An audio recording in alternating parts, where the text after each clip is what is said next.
Good morning. I'm a little late today, but I could not let this beautiful Wednesday pass without coming on here and laying it down for y'all. I'm in a different car today, so I was having trouble propping up my iPad, so it's sitting in my lap, which is definitely not the safest thing, but I do have both hands free for the steering wheel. It just means that y'all might have to look up my nose while I'm talking. I keep trying to put it here, but it just actually didn't think about this. Hold on. Let's see. Wrong way. Let's see if this. Good morning. Let's see if this will do. I don't think so. Yeah, that's not gonna work. Let's try.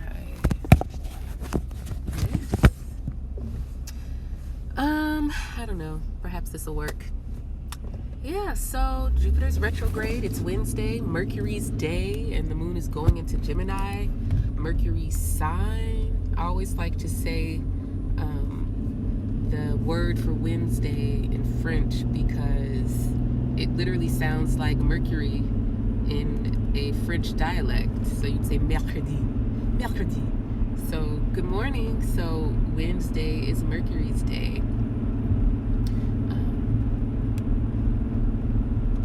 Moon is going to enter Gemini at around noon Central Time, 1 p.m. Eastern Time. But Jupiter is stationary today, and retrograde rather.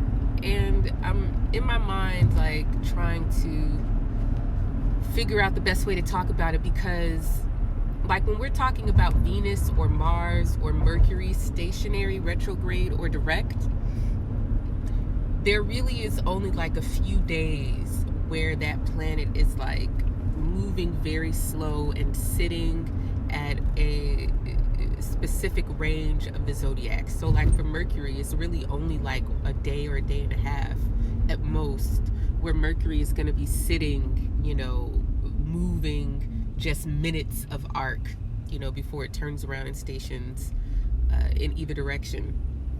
But for Jupiter and Saturn, those planets tend to spend months at 1 or 2 degrees. So last night I tweeted that Jupiter reached 29 degrees Scorpio on March 14th, and it will not clear 29 degrees Scorpio until May 8th, 10th, 16th, something like that.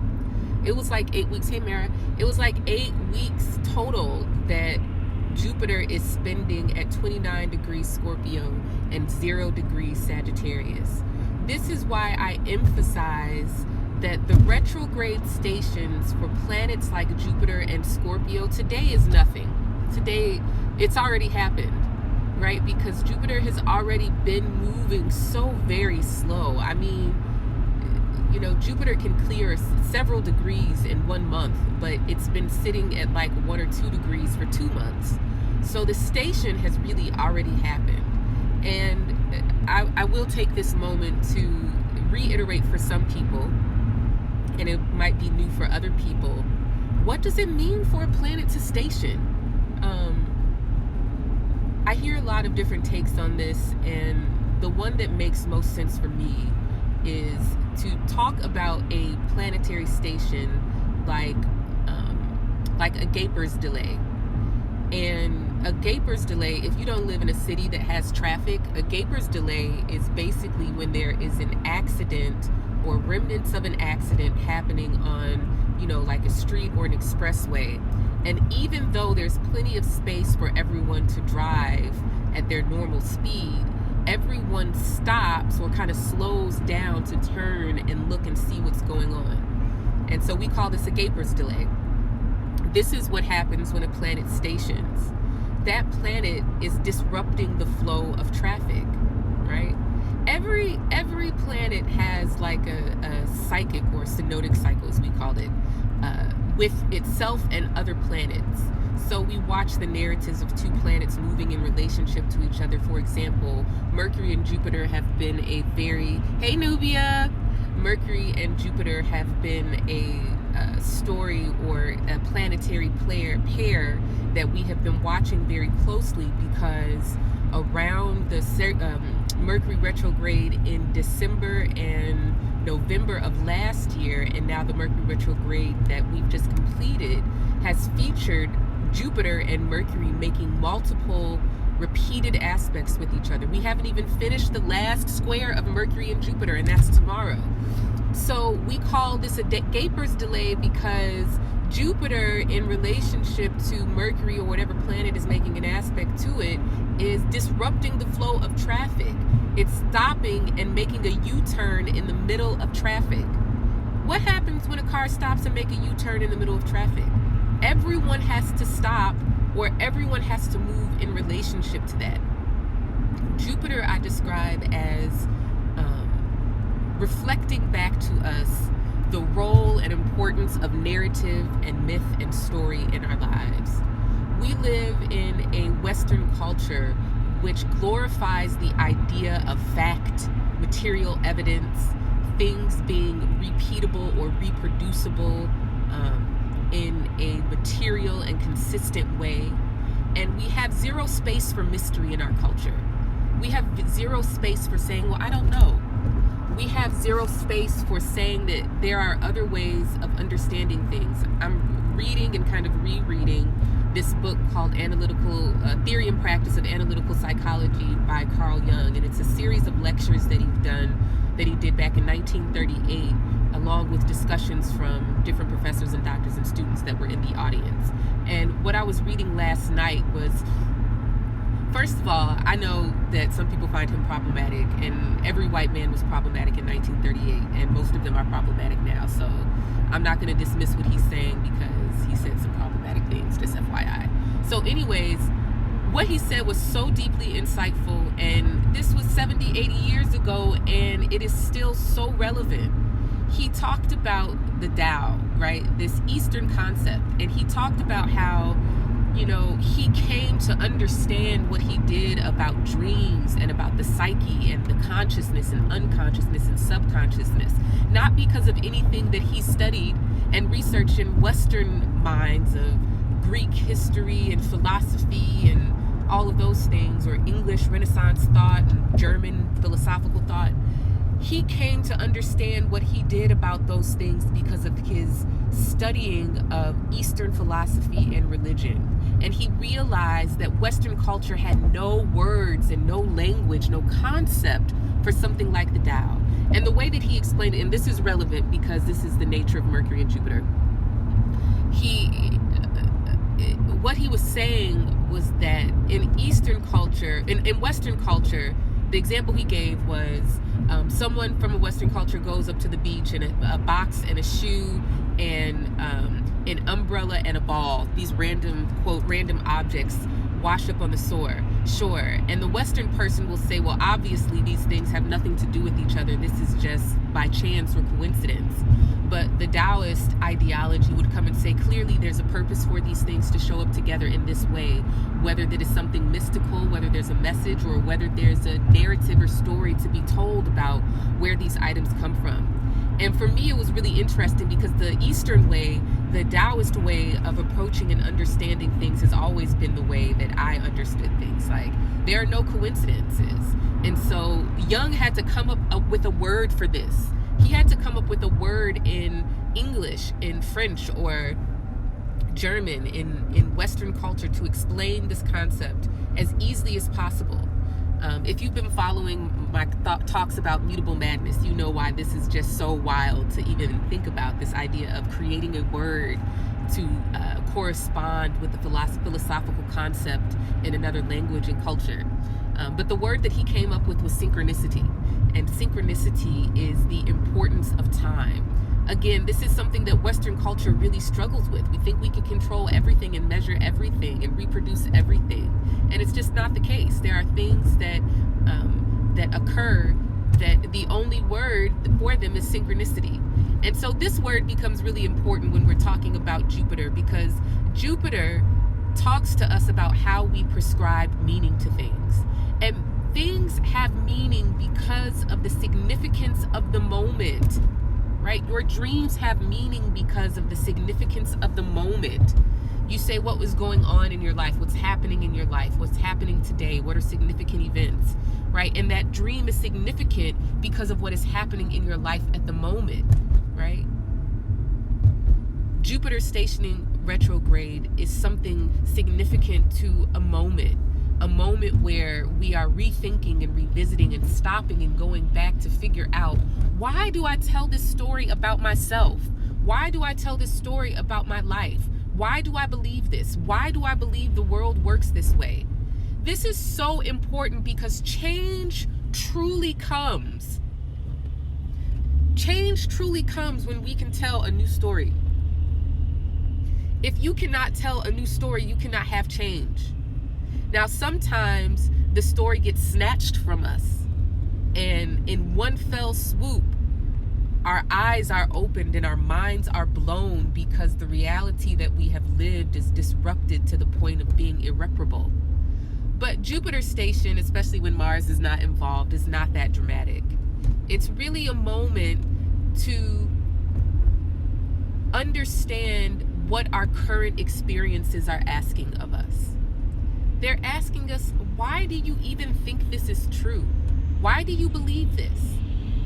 Why do you believe the world works this way? Is it true for you now? It's so easy to carry stories and narratives that don't belong to us, that don't belong to our present self, and use those as a measure for what's possible in our present life. But truth, remember, is not fact. It's not evidence. It's not objective quantification of what has occurred. Truth is your capacity to subjectively verify it in the moment. So I always ask at this moment with Jupiter stationing retrograde at 0 Sagittarius, is what was true for you then? Is it still true for you now? To even ask that question is to question your own perception. And that is really highlighted today with the Sun square Saturn. I suggest you go to my Twitter page and check out the weekly forecast because I've talked about that in depth. What I do want to talk about today is the fact that Mercury goes back into Pisces at some point over the next 24 hours. Oh, my arm. Mercury goes back into Pisces at some point over the next 24 hours.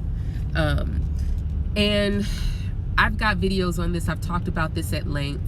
But the gist of Mercury in Pisces is that when we are talking about Jupiter and Mercury, right, which is relevant because Pisces is Jupiter's sign.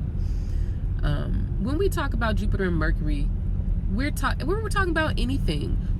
Any planet. We're talking about what is this planet representing in us.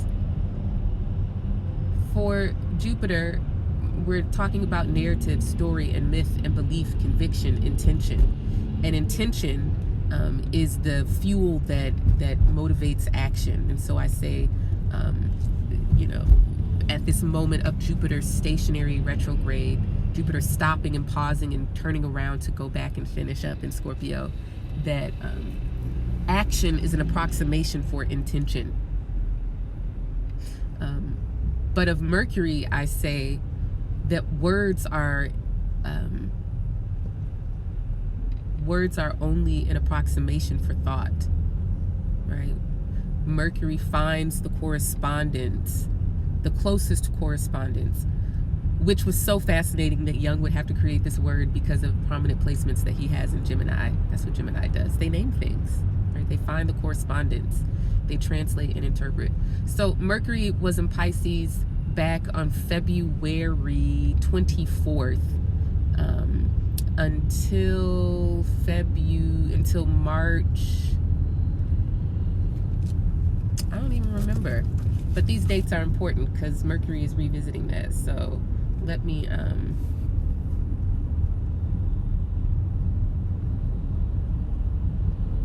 get these dates for y'all. Okay, Mercury went, so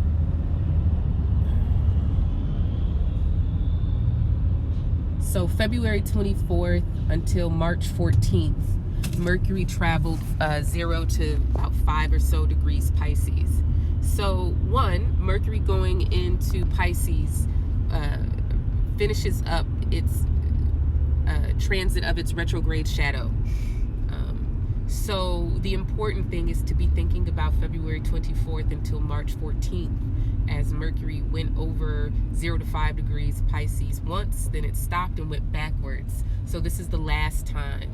And the last time that a planet crosses over a portion of the zodiac, which it has already transited twice due to retrograde, we call that the moment of resolution. And resolution, resolve. Resolve does not mean completion. It just means that we're going to figure out how to make this complete at this moment. How do we complete this thing? Obviously, Mercury's going to continue on through the zodiac, continue on through Pisces, so nothing is over. But Mercury is stripped of all power and authority in Pisces. That's what it means for a planet to be in the sign of its detriment or fall. And for a planet to be stripped of all authority, to be stripped of its power, it means that this planet really struggles to do what it is that it does, right? That it does not have the means or tools to function as intended. Mercury's job is to put words to things and to quantify things, to classify, organize, and name things. But when Mercury comes to Pisces, Mercury really struggles because something is so much more important than words. Something is so much more than quantification and measuring. And as a matter of fact, Mercury does not have the words to speak.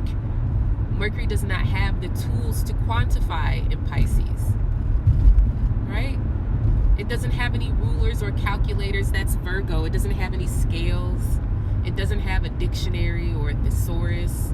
It doesn't have a lexicon or vocabulary list, right? It doesn't have those things in Pisces. What does it have then? It has stories. Mercury in Pisces has stories. And so you will know that the way that our ancestors often explained things and made sense of the world was through story. And it was not because they lacked language. Obviously, they did not read and write in the way that we do now, but story was the way that ideas and knowledge were passed along, were remembered and understood and conceptualized. There weren't dictionaries and these technical tables and measurements and longitudinal studies, and they didn't have those things. What they did have was story. And so this becomes a really, really, really important word for this year and for next year, as we have Jupiter is going to come back to Sagittarius. We're still in this moment of Mercury coming back to Pisces. Saturn is still there in Sagittarius. So Jupiter is so important. Even Mercury has to wear Jupiter's clothes and go to Jupiter's house and do things the way that Jupiter does. So if Mercury wants to speak in Jupiter's house, Mercury has to tell a story. Mercury has to paint a picture. How do you tell a story? How do you say what it is that you need to say without words? There's so many different things. There are colors, sounds, shapes. Right? If you take the concept of synchronicity, this is important for Pisces because Pisces truly wants to know, what does it all mean? Don't give me dictionary definitions of words. I know what a book is and I know what a car is. But what does it mean?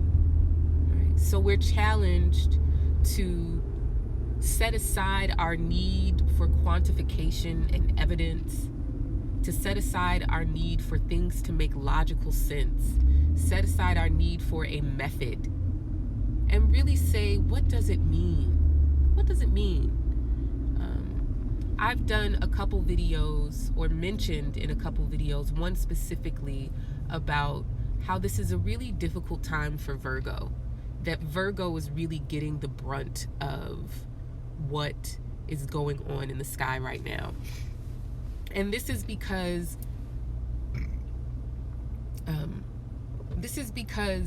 excuse me, Virgo really is I would say, the avatar for modern culture. Virgo is the avatar for modern culture, because when we talk about fact, evidence, data, when we talk about studies and what does the data say, what does the evidence say, right? All of these are Virgo words. We want for things to be consistent and measurable and logical. We want it to function the same way every time, and we want to know the calculation that makes it function the same way every time. We want to know the equation and the steps and the order and the rules to make it function the same way every time. And so this is Virgo. But Virgo is really not getting the support that it needs right now. Virgo is really being challenged. It's like, you may have the tools to do something, and you may have the evidence for something functioning a certain way. You may have a method to solve a problem, but none of those things are the tools for the job at hand right now. The tools for the job at hand are will and intention and how you make sense of things, right? How do you make sense of what's happening to you in your life? It's very hard for Virgo, because Virgo is like, I did the steps. I did the order, like 1, 2, 3, 4, 5. I did the equation. Like, I did the things I'm supposed to do. Why doesn't it work? And so where Virgo finds difficulty is that sometimes the intention and the action are not in alignment. And when you're not clear on your intention, you don't understand that there might be a different action to take. You're just trying to do what's logical. Sometimes that makes you indecisive. But you're just trying to do what makes the most logical, practical sense. When in fact, this moment is not asking you to be logical. This moment is not asking you for what makes sense. Especially with Mercury in Pisces tomorrow, you're being asked, what is your intention? How close in alignment are your actions with your intention? And that's just like a foreign language for Virgo. Anyways, I'm almost to my destination, and so I'm gonna leave this video here at that. I'll upload it later. I really suggest that you visit my YouTube channel and check out some of the other videos. Oh wait, the other thing happening today is that the moon does enter Gemini, and so with the moon entering Gemini, this really is this mutable madness moment. Every time the moon comes to Gemini, I need you to know, eclipse trigger, pay attention to what's happening. That happens at noon today. We have this first quarter moon Wednesday, Thursday, Friday. But once the moon entered Gemini today, it's really on and popping. So yeah, I would say pay attention. Get your eclipse guide out. And what's your Gemini house? And those are the topics that are up for change, up for transition, up for shifting, newness. Whoever you have Gemini in your chart likely means 2 of something. Multiples. Hey Stephanie. Anyways, you guys have a great day. I will talk to you all soon. Goodbye.